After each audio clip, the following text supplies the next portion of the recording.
I'm Steve Paulus, Head of Institutional Sales for Sparrow Capital. Jerry, tell us about how you update the model. What's the process for that too? Because it's dynamic, I know. Right. So how does it get updated and reflect current reality? Okay, yeah, that's a good question, Steve. In the United States, the companies report every 3 months, right, quarterly, and international markets every 6 months. So the data that we use and feeds into our system is updated quarterly.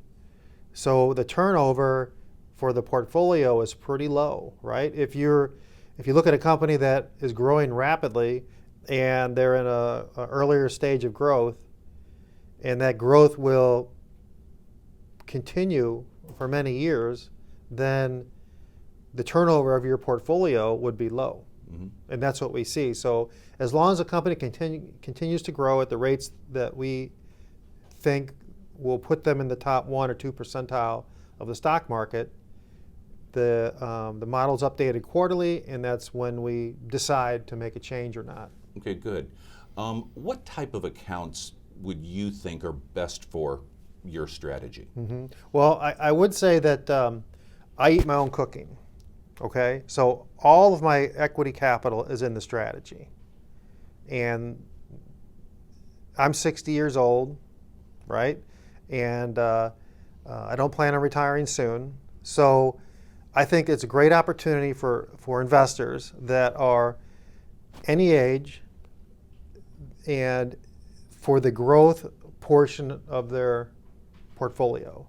So if you are 5 years before retirement and you want to put 10%, 20%, 30% in the strategy, the nice thing about it is that you get historically over 100 stocks in your account. So the risk that you're taking on is stock market risk.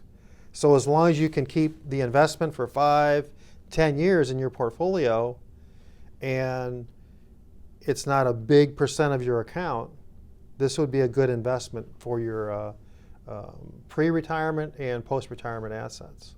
What about somebody who's starting out, in terms of maybe at the beginning of their working career, they've saved Mm-hmm. a little.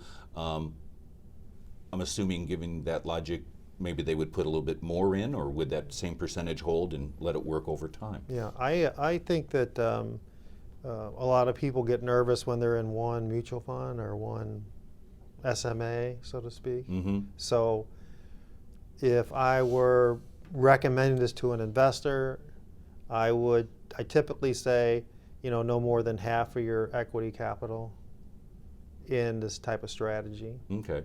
Talk to us about, in terms of investing, what share classes do you have? Okay, we have A shares, which have breakpoints. Mm-hmm. We have C shares.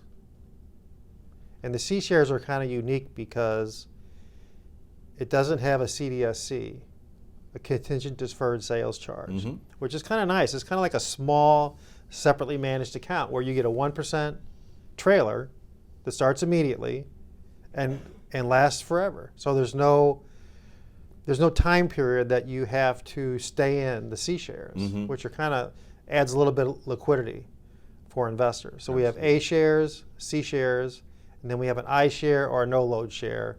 It's being used in both categories. Okay. And in terms of the iShare, tell me how that's used. Well, we don't have an iShare, but we have a no load share. That's what I was referring to. So a lot of advisors that invest and charge a fee, mm-hmm. right, for their advice, a lot of those advisors use the no load share. Mm-hmm. In talking to folks, in terms of what you look at, in terms of who you talk to, what are their biggest concerns these days in terms of what is it? The folks I've talked to are very concerned that the bull market might run out, that mm-hmm. they're at the end. What do you say to someone who thinks, I'm not sure if we've got a long way to go here yet, mm-hmm. and I'm worried about loss of principal. Right. Not just the regular fluctuation, but somebody who might be near retirement mm-hmm. or something. Well, I think that one of the criteria to decide on how much to put into the stock market is dependent upon how much time that you have to invest in the market. So you look at time, you look at returns, and you look at risk. Those three parameters before you make a decision. And I think that the capitalist system that we're in, and especially the United States, is the best place to invest in the equity markets anywhere. Our regulatory systems are top notch. The innovation is first anywhere, right? So I'm optimistic. I'm very optimistic, and so I think that for an investor that has 5 years or 10 years or money that you will never spend, right? You're going to gift it to your kids, and it's going to go into your estate. This is the type of investment that I think will do well for those types of applications. If I'm not mistaken, you also use the same strategy for individuals as well as the institutions you manage assets for, correct? So it's the same thing. So there's even if you're an individual investor, the individual investor will get the same expertise that a multi-million-dollar corporation or their pension fund would receive as well. Yes, this strategy fits well into IRAs, taxable accounts, 401ks, corporate accounts, and individual taxable accounts, high net worth customers. So those are the people that really like this strategy. Okay, good. You can reach us at sparrowcapital.com or call me, Steve Paulus, 314-725-6161, extension 15.